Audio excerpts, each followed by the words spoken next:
Kami senyap. Kalau saja Peggy Setiawan dari 2016 akan dilakukan penangkapan, kira-kira sudah dilakukan penangkapan bukan di 2024 ini. Pertanyaannya kenapa didiamkan? Dan penyitaan barang bukti juga itu harus disertai dengan surat penyitaan barang bukti.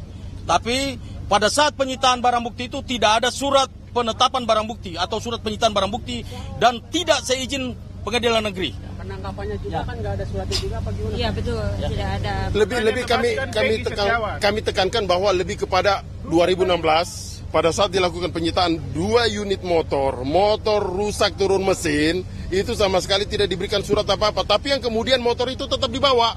Sampai hari ini tidak ada bukti suratnya bahwa kepolisian melakukan penyitaan terhadap 2 motor tersebut. Pertanyaan kami, di mana kira-kira bukti itu sekarang? Di mana bukti itu sekarang? Karena bukti tersebut juga tidak dimasukkan di dalam 8 terpidana ini sebagai alat bukti. Nggak masuk itu juga. Makanya kita menjadi pertanyaan kami, kira-kira penyidik apain sih terhadap motor itu?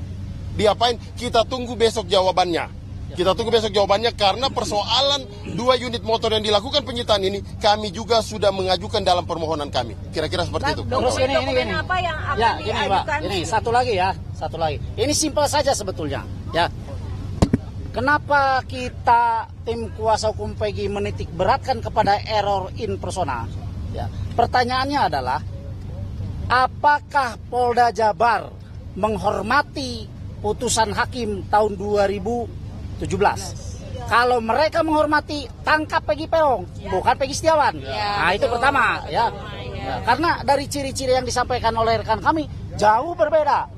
Ya, saya nggak usah kupas lagi karena sudah dikupas banyak ya. Siapakah Peggy Peong, siapa Peggy Setiawan. Itu yang pertama. Kemudian yang kedua, terakhir Kompolnas menyampaikan penyidik sudah mengantongi nama 5 Peggy Setiawan.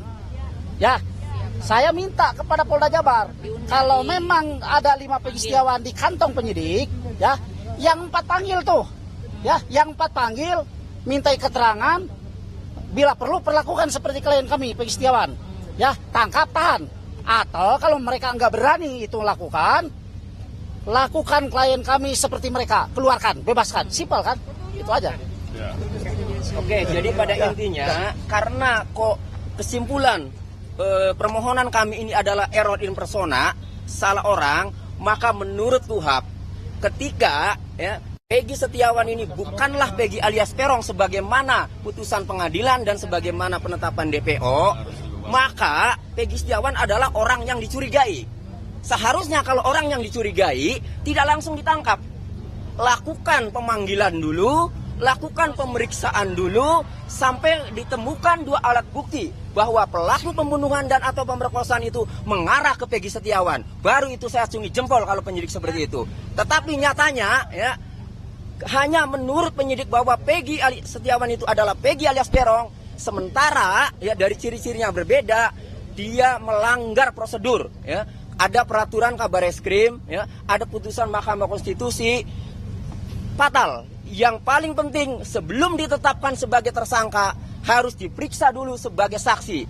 Nyatanya ini langsung ditangkap kemudian ditetapkan sebagai tersangka. Itu jadi error in persona, tetapi tidak dilakukan pemanggilan dulu, tidak dilakukan pemeriksaan dulu sebagai saksi, langsung ditetapkan sebagai tersangka. Ditangkap kemudian ditetapkan sebagai tersangka.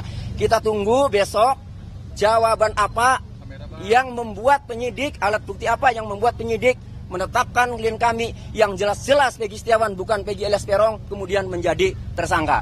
Demikian. Dokumen apa yang tadi diajukan untuk menjadi alat bukti nanti untuk mengatakan bahwa ini Peggy ini salah tangkap?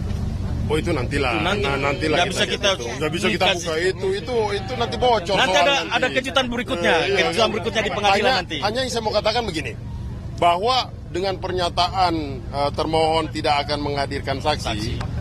Menurut kami itu sangat bagus banget buat kami. Karena keuntungan besar buat kami. Karena sekarang saksi itu merupakan satu alat bukti. Dalam perkara pidana 184 KUHAP, saksi itu berada paling depan, berada paling atas. Kalau sampai ini tidak dihadirkan